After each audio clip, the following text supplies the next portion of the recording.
All right, now this meeting is now being live streamed. Um, I am Delegate N. Scott Phillips, the Subcommittee Chair of Criminal Law for the Judiciary Committee. And today we are having a work session on House Bill 53. And joining us today, I believe we do not have Delegate Moreno, but we have Stacy Belodin. Delegate Moreno's here. I'm here. No. I'm sorry. Layman. I should have said Layman. Delegate Layman. But we do have Ms. Belodin here for Humane World Society for Animals. And so if we have any questions, I'm sure she will make herself available to answer any questions. This is our first bill for the 2026 session coming to the Criminal Law Subcommittee. And I will stop there and say, before we get to this lovely amendment that we have in front of us, did anybody have any comments or want to make any, have any conversation about the hearing, what we heard, any concerns, any questions for Ms. Belodin? Oh dear. Let's see. Okay. Let me raise my hand here. Yes. Yes, go right ahead. Okay. Can you hear me? We can hear you clearly. All right. My concern is, I looked at the fiscal note, and to be quite candid, I probably did not have time to review the testimony. But my concern is people that are traveling through that are non-residents. A lot of times if they're taking animals from, let's say, Florida up to Maine or whatever, or maybe to a different venue, that allows the animal, whether it be a kangaroo, a wallaby, or a zebra. My concern is, or any of those other animals that are banned, saying that they've only got 10 days and they really shouldn't, if their car breaks down or the facility that they're transporting the animal with or animals breaks down, they may not be able to get it done quickly. And I'm a little concerned about the time frame. I really am concerned about that because I know I always tell stories, but well, my uncle's wife had an elephant and she would take it around to different venues. And that was a long time ago, but I could see a situation where the animal just wouldn't be able to be taken and you couldn't, because of transportation issues, that you couldn't do it with that limited time frame.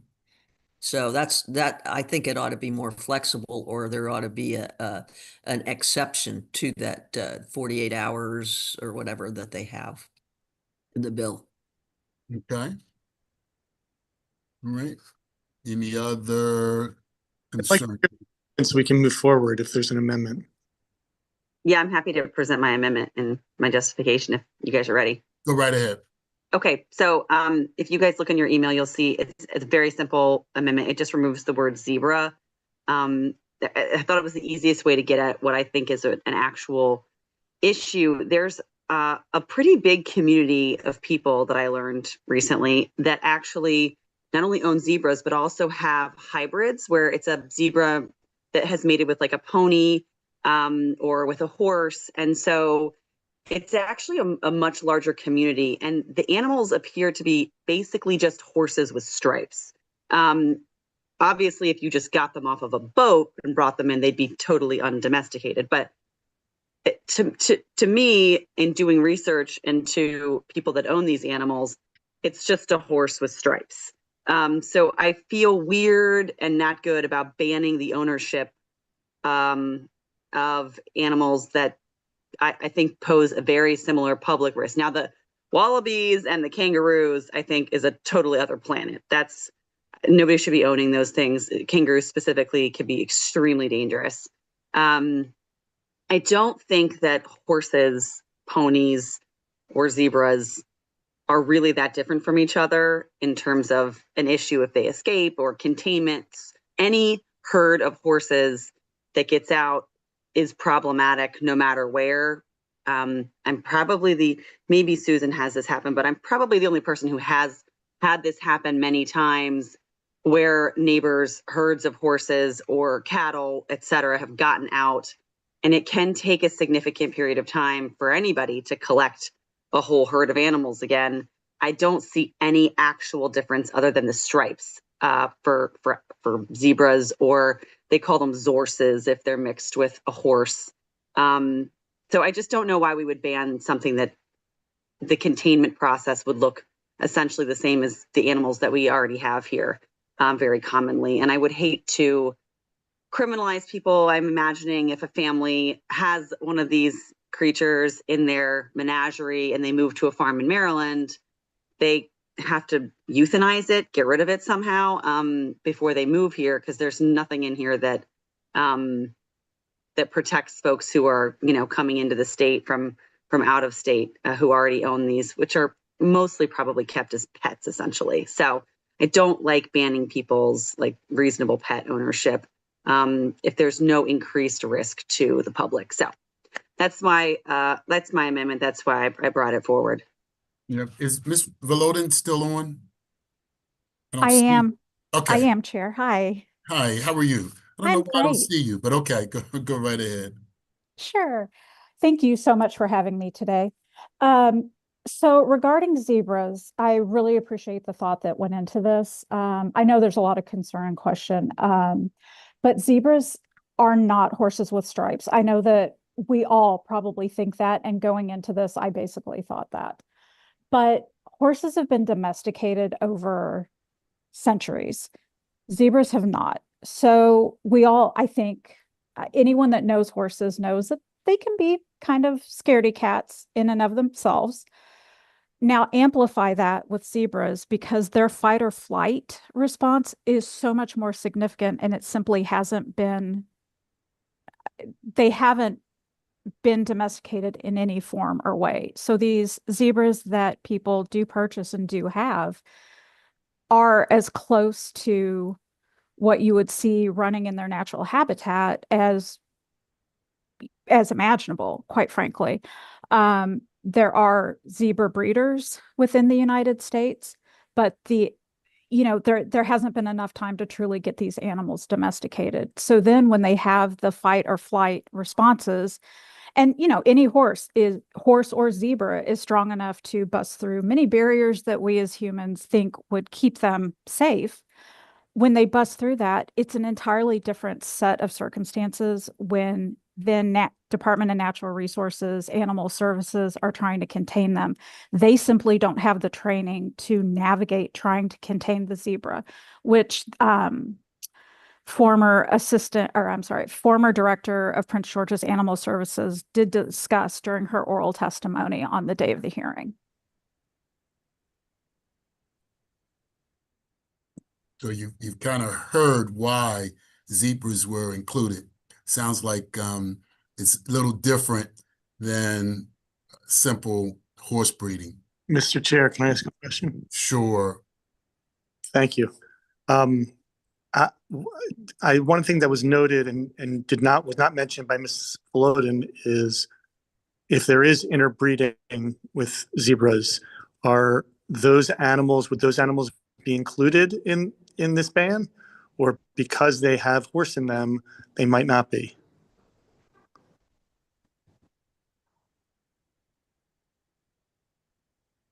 Ms. Volodin? Yes, I'm sorry. That would be largely up to your committee to determine however you see fit. My gut instinct personally would be to not include first generations of hybrids. That's as much as I think I could answer on that without really having dug into that issue more.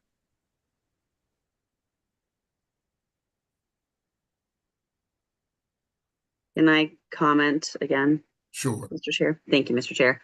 I do appreciate the fact that the zebras have not had 1,000 years of human interference. But I will say, after looking at some of the videos of them, and also having ridden horses, been bit and kicked by horses.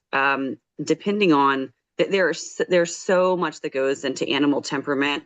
I've raised cattle. You can have some absolutely feral horses, absolutely feral cattle.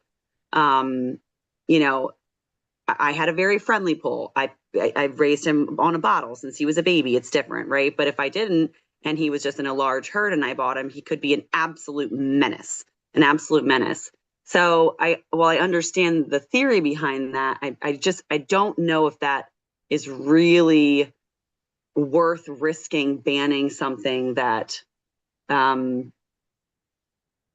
is so different than a kangaroo. I mean, I could totally see why elephants, kangaroos, you know, alligators, things like this that are truly a risk to public safety.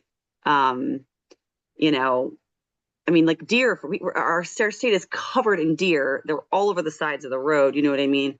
And we're not like, oh, we got to do a containment program for these deer. Do you know what I mean? Like, we're banning a pet of somebody because it could get out. One time it did, and it was a pain in the butt.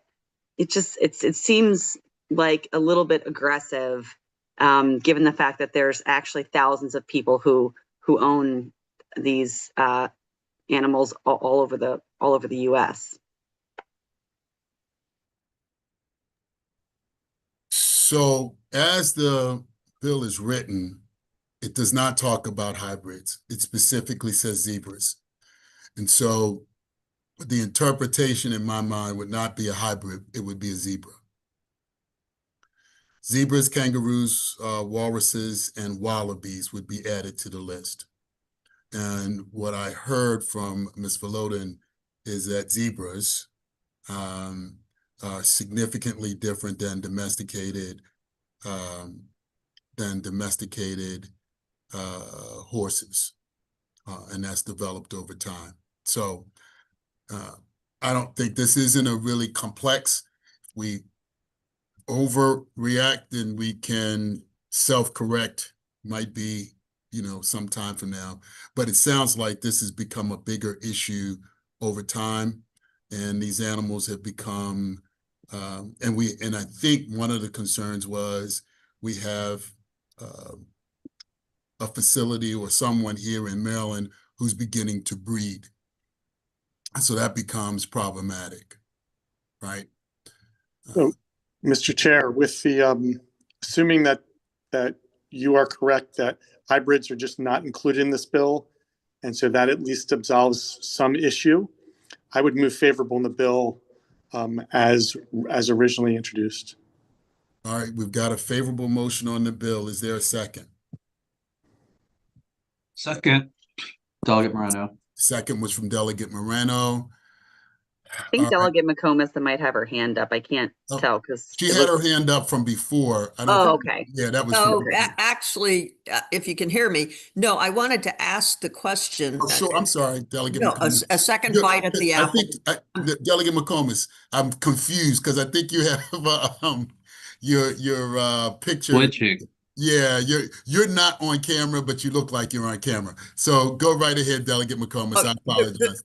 I apologize for maybe not being so swift with Zoom, but anyway, I was wondering, have there been any documented incidences where this has been a problem with the zebras at all? You know, people owning zebras privately at all within the state of Maryland or even in the United States. I do know that they're not horses, and I understand that they have not been domesticated, but I guess I'm kind of like wondering is this just kind of coming without really some instances that we're aware of? Because I don't recall any, you know, I understood about the kangaroos and the wallabies, but I didn't hear anything specifically on the zebras, and I just might have missed it. So, Delegate McComas, and I appreciate that.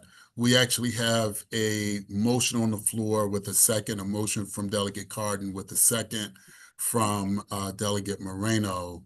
And now I have a question coming from Delegate Conway as well. Procedurally, now that we have the motion on the floor and the second, we should take the vote. If you want to make a comment about, if you want to explain your vote, I think that is fine. But we'll move forward with the vote. Let me get my vote sheet out.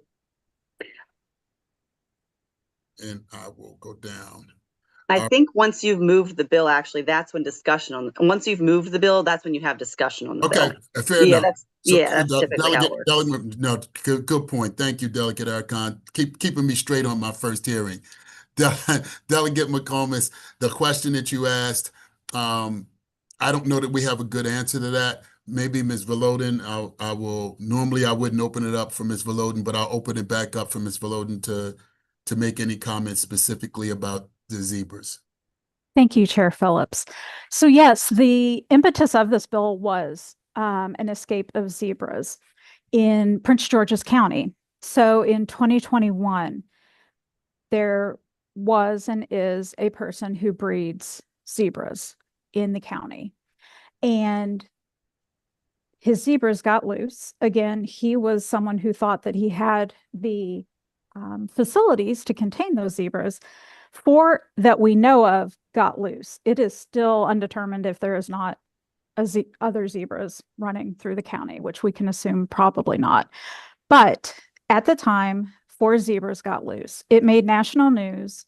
2 of the zebras were running loose for 4 months. It involved Department of Natural Resources, Prince George's Animal Services Department, as well as local law enforcement, because at times these animals were running through highways, neighborhoods, things along that way. And again, none of them are equipped to deal with these type of escapes.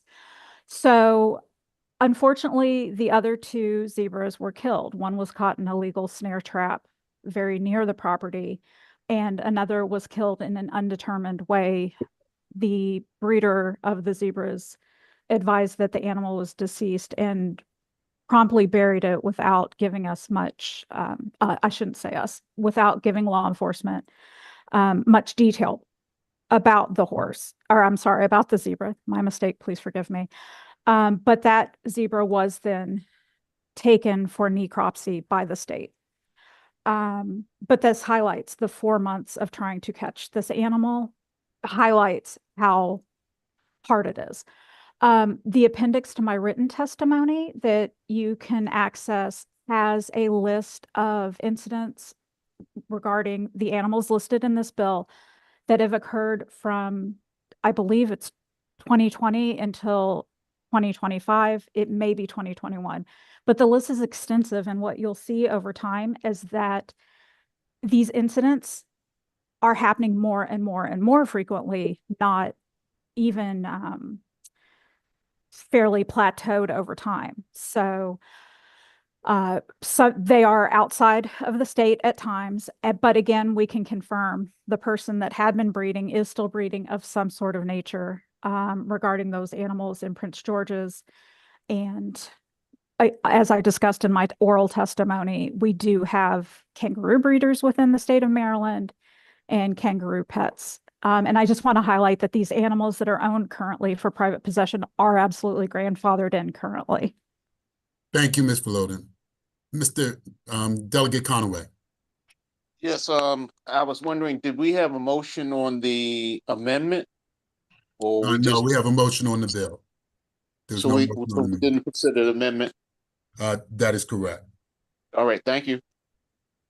All right, no further questions. I'm going to go down the voting list. As chair, vote aye. Delegate Conway, Yes.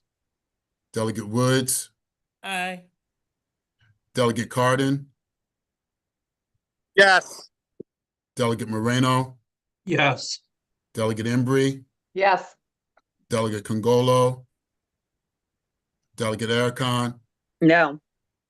and Delegate McComas.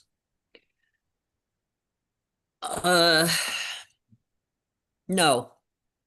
And the reason I will explain my vote. Sure. I think we need to know more about the problem with the zebras. and maybe a little more. And I will, so I think right now, but it doesn't really matter because you've got the votes. But I think I'm a little concerned about it because there's a little bit of the redheaded Eskimo in here. You know what I'm saying? When we do bills that are very, very unique and kind of, so, and I think that that's a concern. So anyway, thank you. All right, thank you, and thank you for the discussion. The bill passes and will be referred to the committee as favorable. Thank you all for getting me through the first subcommittee hearing. Thank you, Delegate Ericon, for helping me to remember exactly how we should be doing this process. I appreciate you. All right.